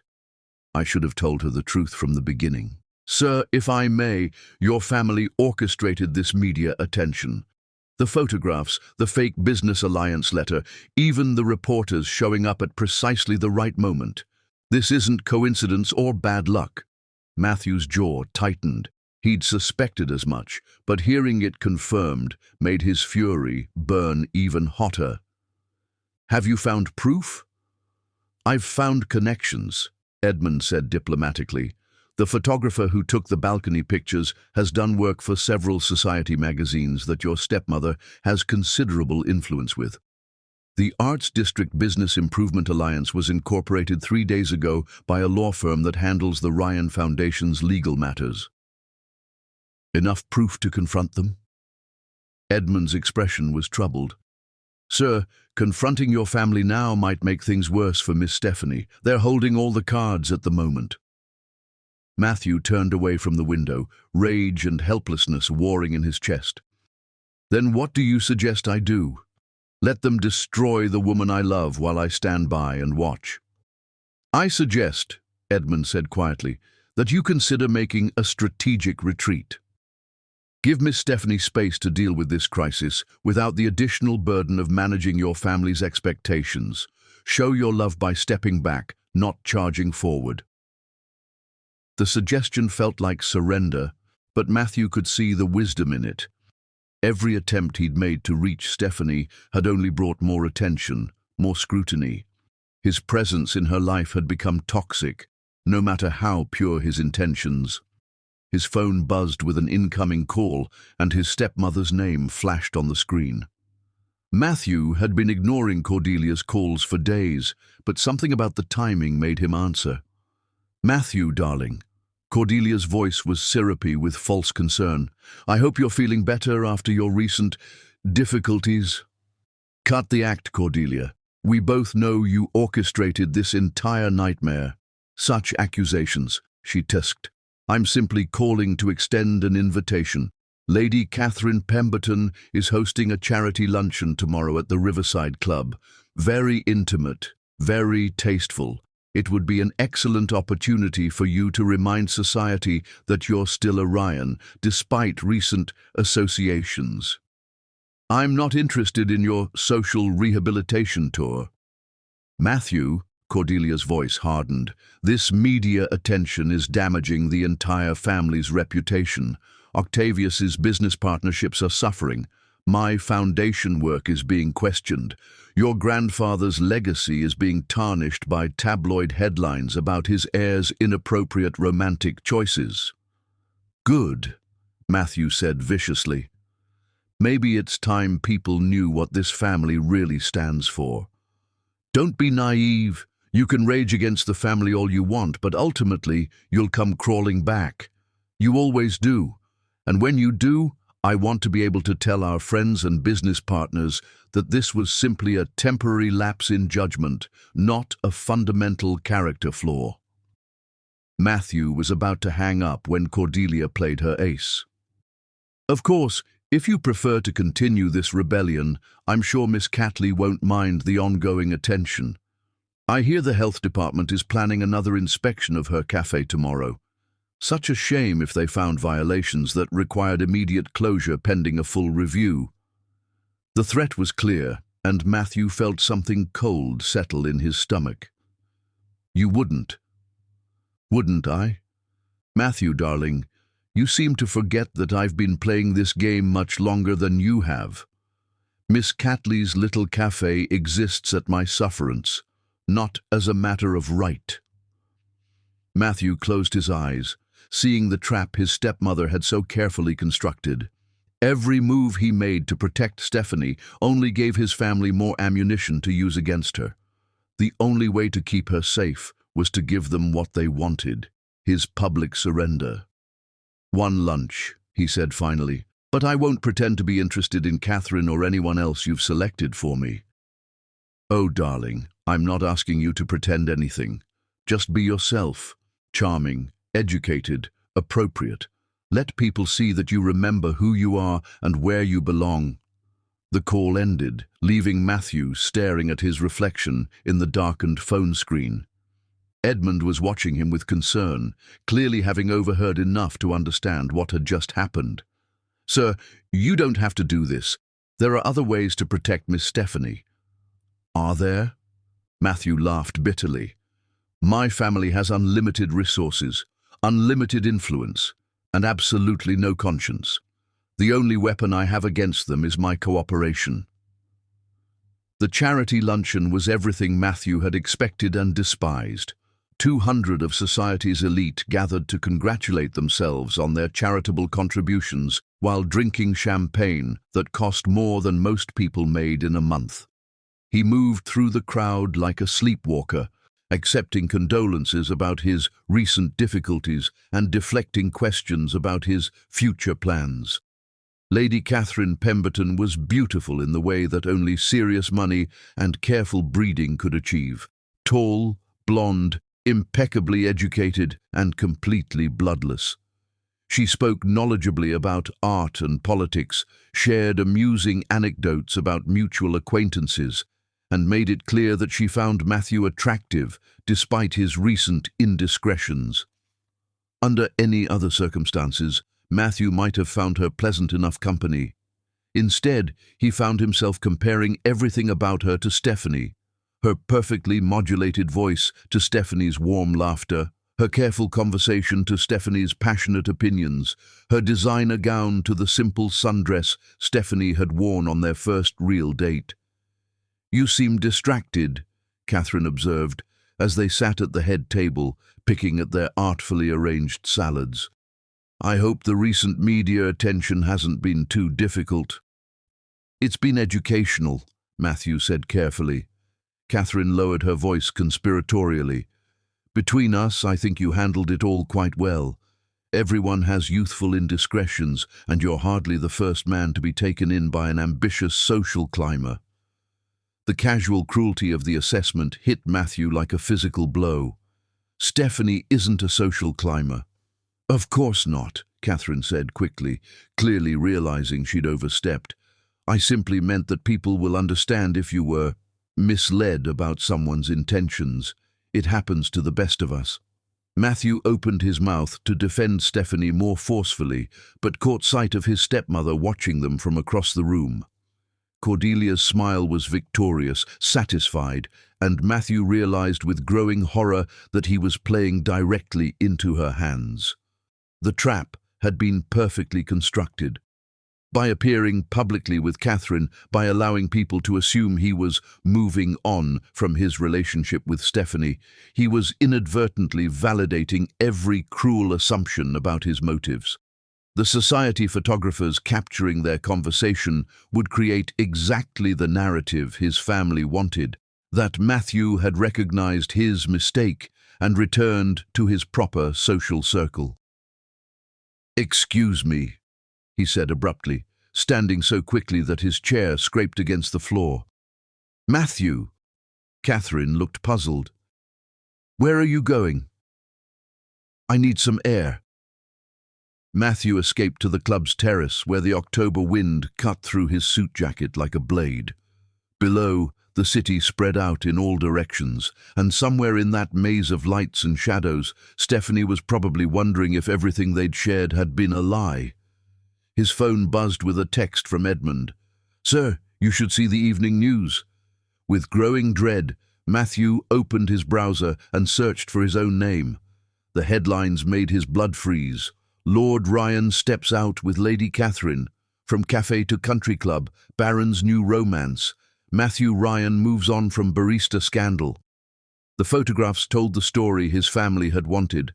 Matthew and Catherine in intimate conversation, his hand briefly touching hers as he'd helped her with her chair, both of them smiling at some shared joke. To anyone looking at these images, it would appear that he'd already forgotten about Stephanie and moved on to someone more appropriate. Matthew stared at the photos in horror, imagining Stephanie seeing them, imagining what she must think, that their entire relationship had been meaningless to him, that she'd been nothing more than a temporary rebellion, easily discarded when his family applied pressure.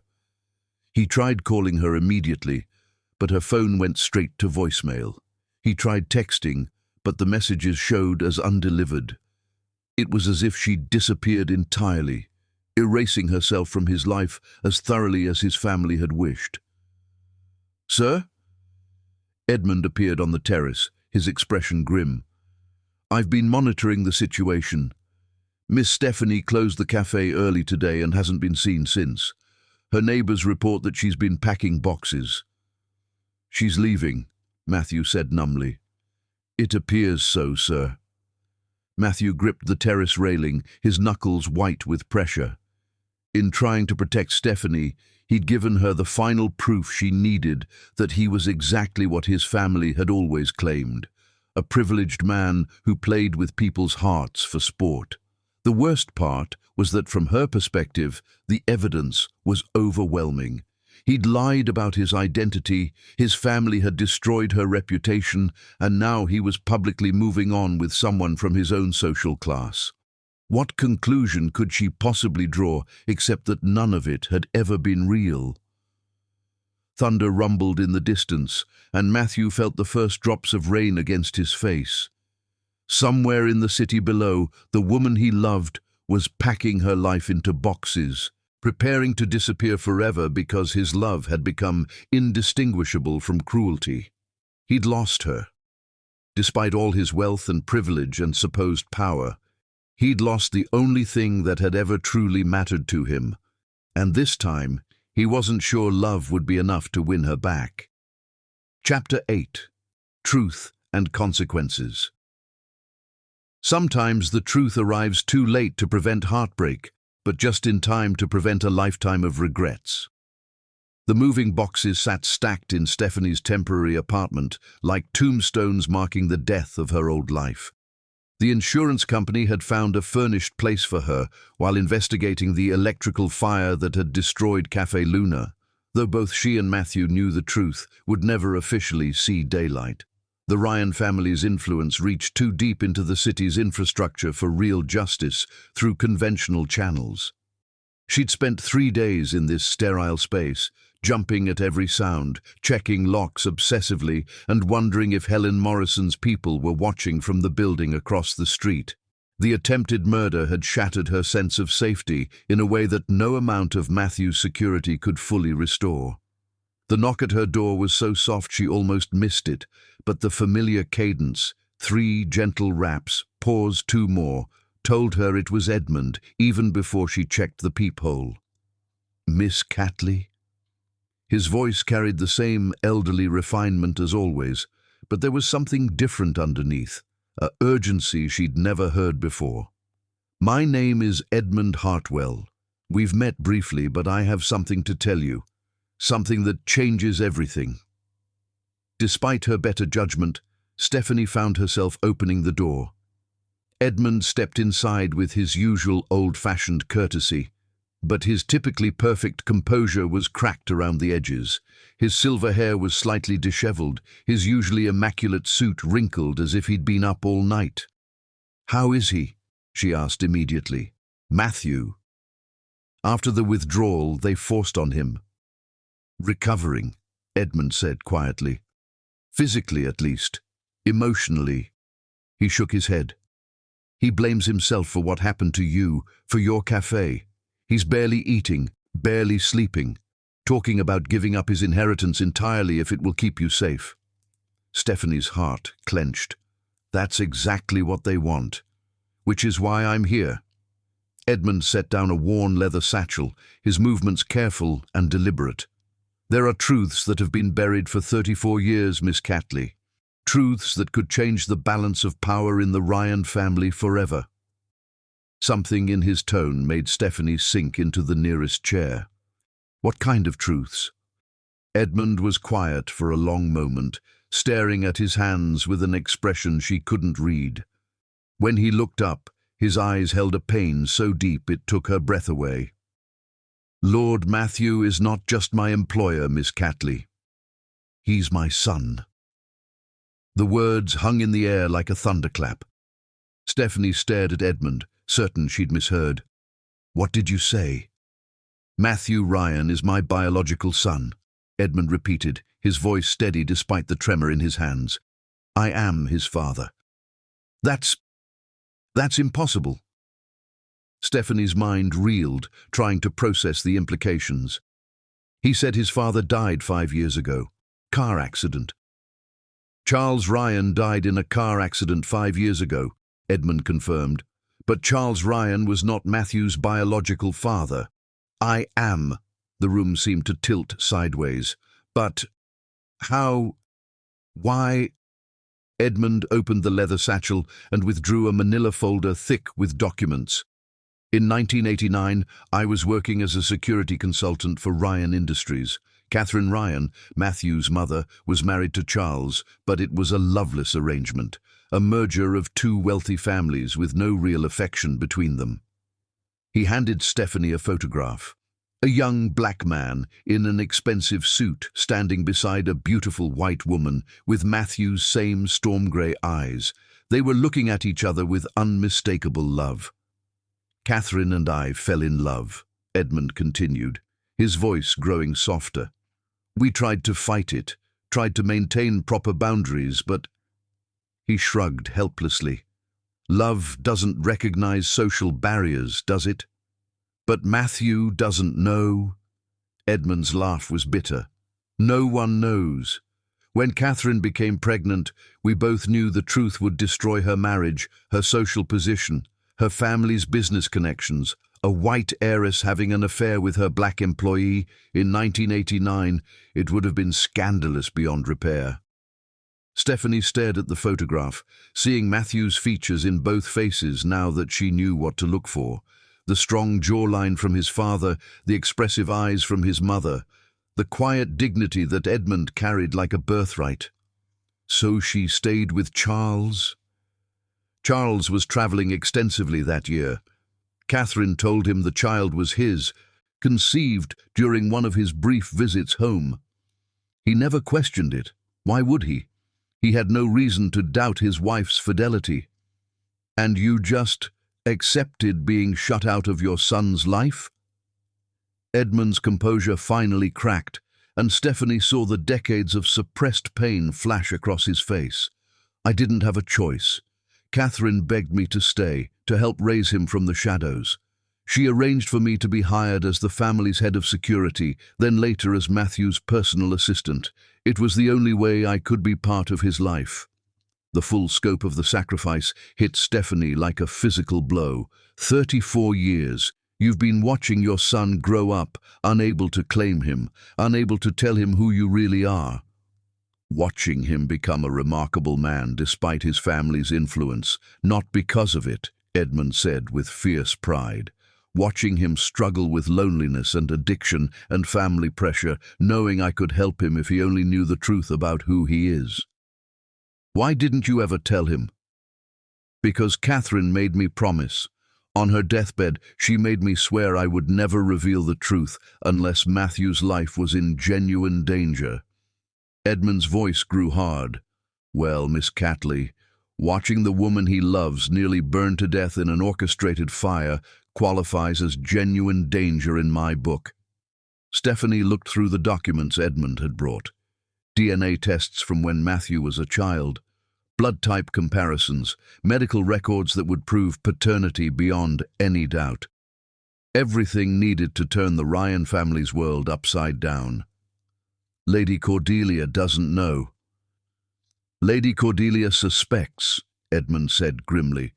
She's always known Charles wasn't particularly attentive to Catherine during the relevant time period.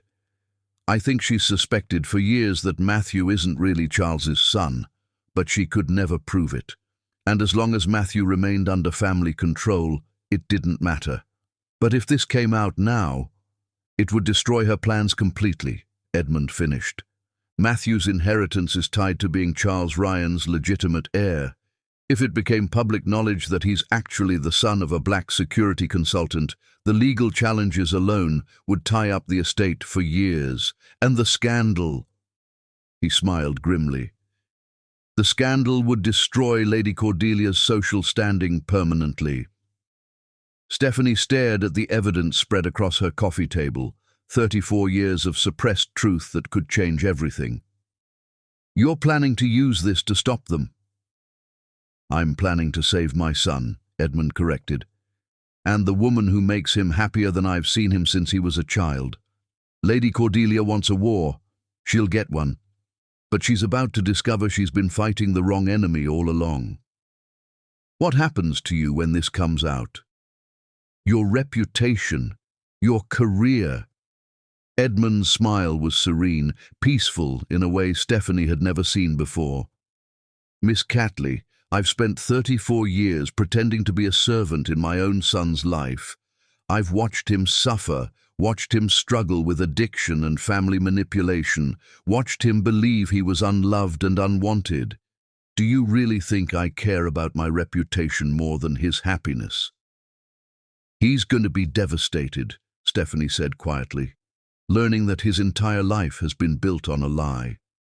Yes, Edmund agreed, but he's also going to learn that he's been loved unconditionally his entire life by someone who would have claimed him proudly if the world had been different. That's not nothing, Miss Catley. A knock at the door made them both freeze. 3 sharp raps, pause, then Matthew's voice. Stephanie? Edmund said he was coming to see you. I was worried. Edmund and Stephanie looked at each other across the coffee table covered in life-changing evidence. It's time, Edmund said quietly. He deserves to know the truth, all of it. Stephanie walked to the door on unsteady legs, her mind reeling from everything she'd learned. When she opened it, Matthew looked like hell, pale, shaky from withdrawal, his eyes hollow with exhaustion and guilt. But when he saw her face, concern immediately replaced everything else. What's wrong? He asked, stepping inside and immediately spotting Edmund beside the coffee table covered in documents. What's going on? Edmund stood slowly, drawing himself up to his full height, with the dignity Stephanie now realized came from strength, not servitude. Hello, son, he said quietly. I think it's time we had a proper conversation.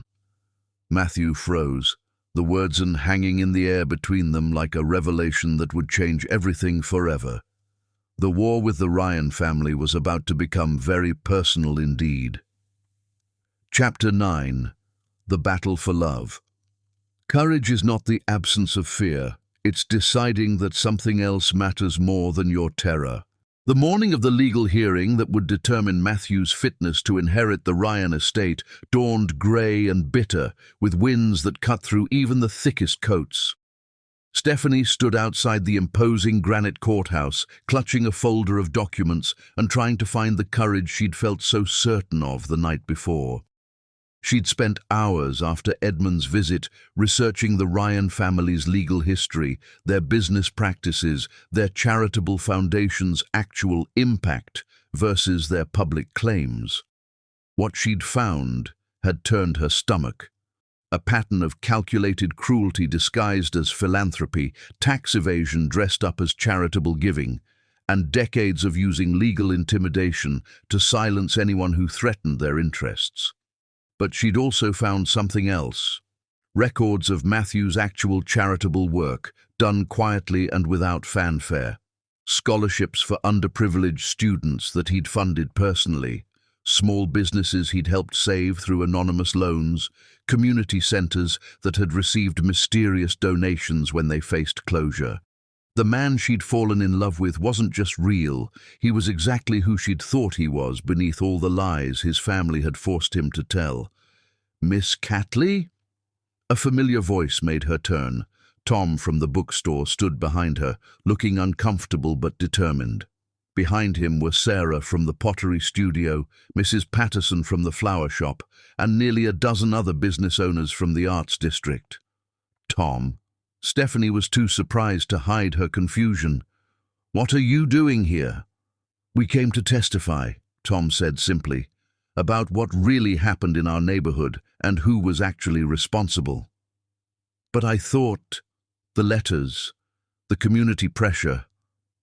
Sarah stepped forward, her cheeks flushed with embarrassment. "We were scared, Stephanie, and we were wrong. After you left, we started comparing notes about the harassment we'd been receiving. The pattern was too obvious to ignore." Mrs. Patterson nodded vigorously. "My husband ran those fake charity letters through his forensic software. He used to work for the FBI, you know. The letterhead was professionally done, but the organization didn't exist until 3 days before we received them." "We realized we'd been played," Tom said quietly. "Someone wanted us to turn against you, and we fell for it. We're here to make that right." Stephanie felt tears threatening, but they were tears of gratitude now. "You didn't have to do this." "Yes, we did," Sarah said firmly. "You're part of our community, and we failed you when you needed us most. That's not happening again." The courthouse doors opened, and people began filing in. Stephanie saw Lady Cordelia arrive in a chauffeur-driven Bentley, dressed in black as if attending a funeral. Octavius followed in his own car, his expression smugly confident. A phalanx of expensive lawyers completed their entourage. "Miss Catley."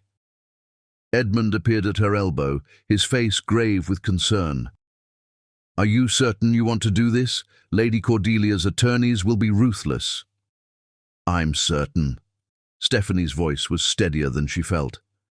"Where is Matthew?" "Inside with his legal team. He doesn't know you're here." Edmund's expression was worried. "Miss Catley, I should warn you. Lord Matthew isn't well. This process has taken a significant toll on his mental state. He's been living at the estate for a week now, essentially under house arrest, watching his family systematically destroy his reputation and independence." Stephanie's heart clenched. "Have you been able to speak with him?" "Briefly. He asked me to tell you, if I ever saw you again, that he was sorry. For everything. He has nothing to be sorry for." The courtroom was imposing. Dark wood paneling, high ceilings, and an atmosphere that spoke of grave consequences. Stephanie found a seat in the public gallery just as Matthew entered with his attorneys. The change in him was shocking. The confident, gentle man she'd fallen in love with had been replaced by someone who looked like he was barely holding himself together. His face was gaunt, his posture defeated, his eyes hollow with exhaustion and despair. Their gazes met across the courtroom, and Matthew's expression transformed into something between hope and terror. He mouthed her name silently, and Stephanie saw him grip his cane so tightly his knuckles went white. Lady Cordelia noticed the exchange and turned to see what had captured her stepson's attention. When she spotted Stephanie in the gallery, her face went cold with fury. "Your Honor," Lady Cordelia's lead attorney began when the judge called the session to order, "we're here today because Lord Matthew Ryan has demonstrated a pattern of increasingly erratic behavior that calls into question his mental fitness to inherit and manage the significant Ryan family assets." What followed was a systematic character assassination disguised as legal testimony. The family's attorneys presented evidence of Matthew's unstable relationships, his rejection of family responsibilities, his inappropriate associations with individuals of questionable character. They painted him as a mentally unstable playboy whose recent relationship with a social climber had been the final proof of his unfitness to handle billions of dollars in family assets. Matthew sat in silence, his lawyers objecting when they could, but clearly fighting an uphill battle. The family had prepared for this moment for months, gathering documentation and witness testimony designed to portray him as incompetent. "We call our first character witness," Matthew's attorney announced when it was their turn to present their case. Stephanie stood, her legs shaking, but her voice clear. "Your Honor, I'm Stephanie Catley." The reaction was immediate. Lady Cordelia's attorney leapt to his feet. "Objection! Miss Catley is hardly an appropriate character witness given her personal involvement with the respondent." "Overruled," the judge said calmly. "I'll allow the testimony." Stephanie walked to the witness stand on unsteady legs, acutely aware of every eye in the courtroom following her movement. When she was sworn in, she looked directly at Matthew and drew strength from the amazement and gratitude in his eyes. "Miss Catley," Matthew's attorney began, "how long have you known Lord Matthew?" 2 months, Stephanie said clearly. "But in that time, I got to know him better than most people know anyone in a lifetime." "And what was your impression of his mental state and judgment during this period?" Stephanie chose her words carefully. "Matthew, Lord Matthew, is the most thoughtful, intelligent, and emotionally stable person I've ever met. He helped me solve complex financial problems with my business. He showed remarkable insight into community issues and demonstrated genuine concern for people struggling economically. His judgment was consistently sound, his behavior always appropriate." "But isn't it true," Lady Cordelia's attorney interjected during cross-examination, "that Lord Matthew deceived you about his true identity throughout your entire relationship?" "Yes," Stephanie admitted, "but I understand now why he felt that was necessary." "Really? Please enlighten us." Stephanie looked directly at Lady Cordelia. "He was trying to experience what it felt like to be loved for who he is as a person rather than what he owns. Given the systematic surveillance and manipulation he's been subjected to by his own family, that seems like remarkably healthy self-protection." A murmur ran through the courtroom. Lady Cordelia's face was murderous, but the judge called for order. "Miss Catley," Matthew's attorney continued, "did you observe anything during your relationship that would suggest Lord Matthew was mentally unstable or incapable of managing significant financial assets?" "The opposite," Stephanie said firmly. "His insights into business management were sophisticated and practical. He helped me develop strategies that saved my cafe from bankruptcy. He understood complex financial instruments and could explain them clearly. If anything, he demonstrated exceptional competence in exactly the kind of thinking required to manage large estates." One by one, the business owners from the Arts District took the stand to testify about the systematic harassment they'd experienced. Harassment that began the moment Matthew's relationship with Stephanie became known to his family. They provided documentation of the fake Business Improvement Alliance, the coordinated inspection campaigns, the mysterious legal challenges that had appeared and disappeared in sync with the family's demands. Tom's testimony was particularly damaging to the family's case. "We were used as weapons against Miss Catley, and by extension against Lord Matthew. The Ryan family's charitable foundation created a fake organization and manipulated our community into turning against one of our own. That's not the behavior of a charitable institution. It's the behavior of a criminal enterprise." The judge listened to hours of testimony with increasing interest. When the last witness had spoken, he called for a recess to consider the evidence. During the break, Stephanie found herself face-to-face with Lady Cordelia in the courthouse corridor. "You have no idea what you're dealing with," Lady Cordelia hissed, her cultured mask finally slipping completely. "You think this is some kind of fairy tale where love conquers all. Matthew is weak, just like his father. He'll destroy everything the Ryan name represents if he's allowed to inherit." "Maybe that's exactly what the Ryan name needs," Stephanie replied calmly. "Someone who cares more about doing right than looking respectable." "You little mother." Matthew appeared beside them, using his cane but moving with more strength than Stephanie had seen from him all day. That's enough. Lady Cordelia smiled coldly. Matthew, darling, surely you're not going to let this girl destroy everything your grandfather built? No, Matthew said quietly. I'm going to let her help me build something better. He took Stephanie's hand, and she felt the tremor in his fingers, not from weakness, but from hope. The judge is returning, Edmund announced from the courtroom doors. As they filed back in, Stephanie saw something she'd never expected: uncertainty in Lady Cordelia's eyes. For the first time, the outcome wasn't guaranteed. The battle wasn't over, but for the first time in weeks, it felt like they might actually win. Chapter 10, Crown of Hearts. True love stories don't end with happily ever after. They begin with two people brave enough to choose each other every single day. 6 months later, Stephanie stood in the morning sunlight streaming through the floor-to-ceiling windows of what had once been Ryan Moore Estate's most formal drawing room, watching Matthew direct the installation team hanging artwork created by local students. The space that had once showcased priceless antiques now displayed vibrant paintings, colorful sculptures, and photographs documenting the community programs that had transformed both the estate and their lives.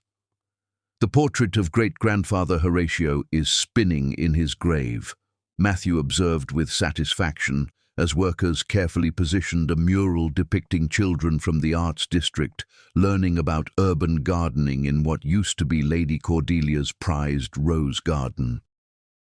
"Good," Stephanie said, wrapping her arms around his waist from behind. "Maybe now he'll understand what real legacy looks like." The judge's decision had been swift and definitive. After hearing testimony about the family's systematic harassment, their use of charitable organizations as weapons of intimidation, and the clear evidence of Matthew's mental competence and business acumen, he had not only upheld Matthew's right to inherit, but had also ordered an investigation into the Ryan Foundation's practices that eventually led to significant legal reforms in how charitable organizations could operate.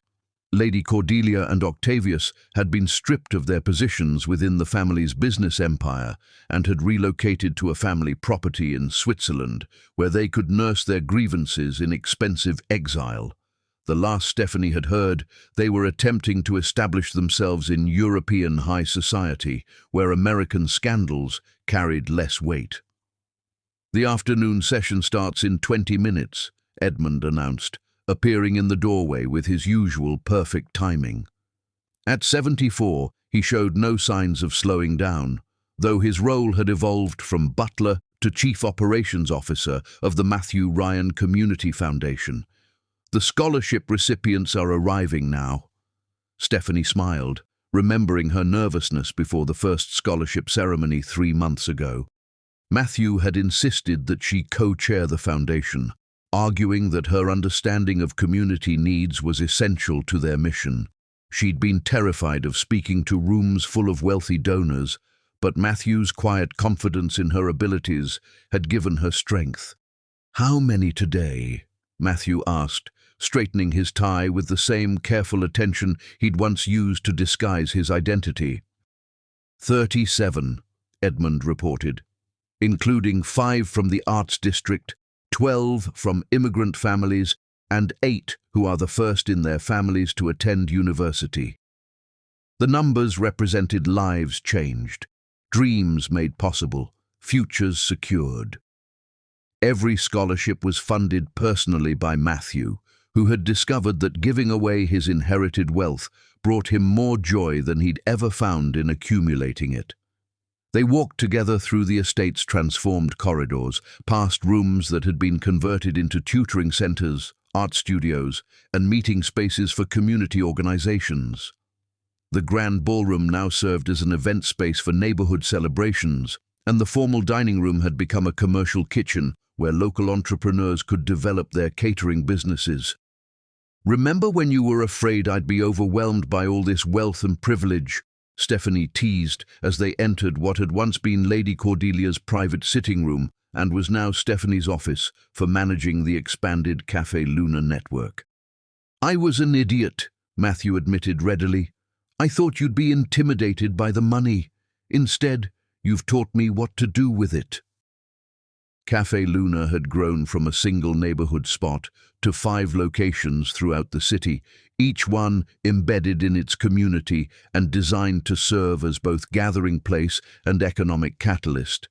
Stephanie had kept the original location as her flagship, but the new venues employed dozens of people and had sparked revitalization in previously neglected neighborhoods. The scholarship ceremony was held on the estate's back lawn, where fairy lights now hung year-round between ancient oak trees. Stephanie watched Matthew present awards to young people whose backgrounds reminded her of her own, and felt her heart swell with pride, not just for what he was giving them, but for who he'd become in the process. "Miss Stephanie!" a familiar voice called out after the formal presentations ended. Rosa, her first employee who now managed the original cafe, hurried over with a knowing smile. "You need to see the setup in the rose garden." "What setup?" Stephanie asked. But Rosa was already pulling her away from the reception, Matthew conspicuously absent from the crowd. The rose garden had been Cordelia's pride and joy. Hundreds of perfectly manicured plants arranged in precise geometric patterns. Under Stephanie's influence, it had been transformed into a community garden where neighborhood families grew vegetables and children learned about sustainable agriculture.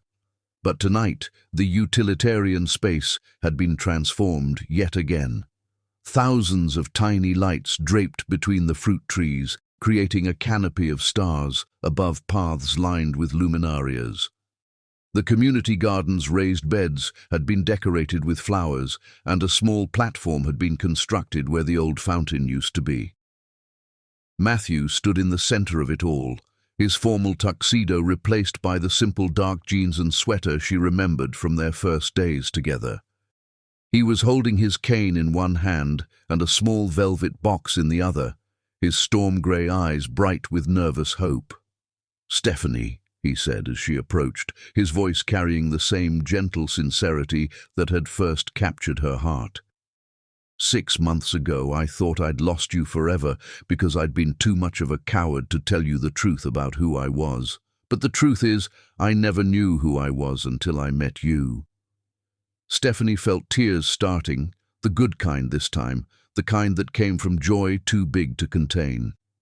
"You taught me that love isn't about what you can buy, or what title you carry, or which family you were born into," Matthew continued, his voice growing stronger with each word. "Love is about choosing to see someone's true heart and deciding that's exactly where you want to build your life." He knelt carefully, mindful of his injured leg but graceful in his determination. "Stephanie Catley, you saved my life in every way a person can be saved. You gave me courage, purpose, and a reason to believe that I could be worthy of the love you offered me. Will you marry me and let me spend the rest of my life proving that your faith in me wasn't misplaced?" The ring was beautiful, a vintage Art Deco design with a center diamond surrounded by smaller stones that caught the fairy lights like captured starlight. But what took Stephanie's breath away wasn't the jewelry. It was the sight of this powerful, wealthy, extraordinary man kneeling in the dirt of a community garden, asking her to share not just his name, but his mission to make their small part of the world better. "Yes," she whispered, then louder, "Yes, of course, yes." The applause that erupted around them revealed that their supposedly private moment had attracted an audience. The scholarship recipients, the foundation staff, the neighbors who had become friends, all celebrating the love story that had transformed their community. Matthew slipped the ring onto her finger with shaking hands, then pulled her down for a kiss that tasted like promise and forever. When they finally broke apart, Stephanie could see their entire future stretching out before them, not perfect, never perfect, but real and honest, and built on the foundation of choosing each other every single day. "So," she said, helping him to his feet, "where do we go from here, Lord Ryan?" "Actually," Matthew said with a grin that reminded her of the man who used to forget his wallet at her cafe counter. "I was thinking we could start with coffee. Black, no sugar, at a little place I know in the Arts District."